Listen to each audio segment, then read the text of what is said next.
Shalom Israel, this is Shaikwab on Israel. I want to do another short video on this book that I've just come into. I want to give thanks to my Heavenly Father, Earthly Mother, because of it. Also want to give thanks to the angel of the evening now, which would be the angel of creative work, something spoken of in the Essene book 4 of the Essene communions, and something I want to start doing so I could acknowledge them and share with anyone who is listening to this video that there are angels we're supposed to be communing with.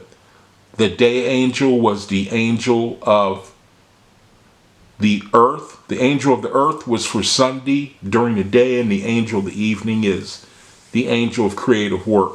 So now in John 16, Messiah, he said the day was going to come, he was going to show us of the Father plainly, going to speak to us plainly, going to speak to us in a way that we will easily be able to understand what he's saying. Now, this book here, it describes the periods of time as 3 periods. The first was the Father. I would imagine that was from the creation until Messiah. That began the second era, and it went on until the 1800s when the forerunner.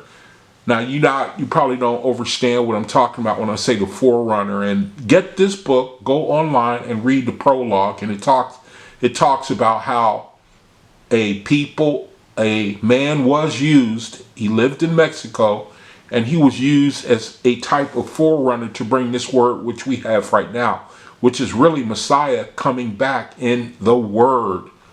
Coming back in the Word in a spirit and power we have not seen before.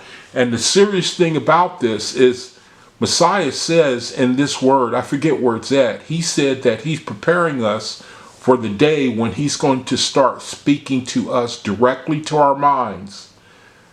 He's going to start speaking directly to the elect's minds. He's not going to use an intermediary. Like I'm using this book, it's on the internet. He said the day is coming where he's going to speak to us spirit to spirit. Those of you whom he has prepared of our nation, the elect. So this book, I see why it's been given to us at this time. This is something that we have not heard too much about, the way Messiah talks in this word. And I wanted to talk about this chapter right here a little bit real quick. The forces of good and evil. Now I have to go through it kind of quick because my camera always cuts off on me and I don't know what's going on with it, but I have to kind of be fast. So check this out. This is the True Book of Life, the Third Testament. Get it online. Now I'm going to scroll down so you can read it. And then I'm just going to say a quick word about it. In this chapter here, he talks about you. He's talking to you. He's clearing up some misconceptions. He's telling you that you have the power within you to do good or evil. He tells you that your conscience is a major player in our reality.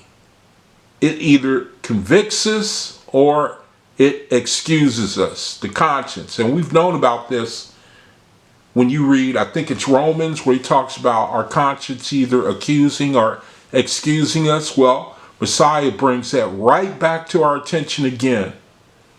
And he basically is telling you that we are the reasons for our own problems. There's a proverb that says the curse causeless cometh not.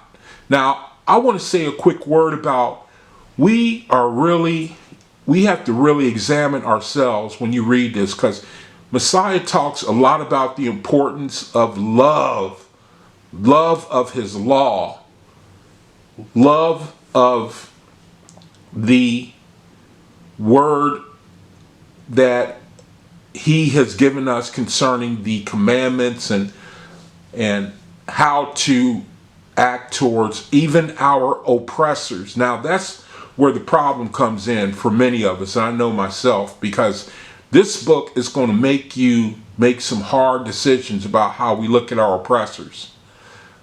the more our oppressors get us into the flesh and hating them and always looking at what they did to us, it's going to only work against us. Somehow we got to get to the point where we realize that we should spend that time just examining ourselves. Because see, the people that do the evil, they have to answer to their conscience. That's what this book mostly is talking about, telling you. So you don't have to worry what's going to become of them. If anything, all we need to tell our oppressors is that your conscience is going to be your judge. And that will be worse than anything that can imagine. If we only understood that, then we wouldn't be vexing ourselves, spending up all our time and energy chewing on them, getting a kick out of what's going to become of those who have oppressed us and the things they have done unto us. I mean, this book is going to really challenge our nation if we don't come up out of that spirit. We're going to only be, if we don't find a way to come up out of that spirit of looking at our oppressors and just loving the fact that they going into damnation, and we not spending the time to examine ourselves, and then we find out we come up short in doing the will and working on our own, examining ourselves to see to it that we can enter the kingdom, then we can end up doing ourselves more harm than good. And again, we are being given this word because it's just like the Heavenly Father to make sure we clearly understand that there's a big change coming, to clearly understand. So basically, when you read this chapter here, it's just going to tell us, that, the source of evil and how it works against us, how we have power over it. And how even here, Messiah, he says, the Heavenly Father says, even the evil spirits, let me see if I can find that real quick. He says in verse 19, if you have imagined the spirits at the darkness as monsters, I see them only as imperfect creatures. Now listen to this. Whom I offer my hand to rescue them, for they too are my children. Now imagine that, man, the love of God. Who can fathom it, man? Can we say that about our oppressors? That's something I got to work on.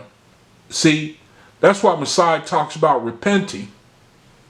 This is some heavy stuff, man. Until I see you again on video, peace be unto you. Shalom.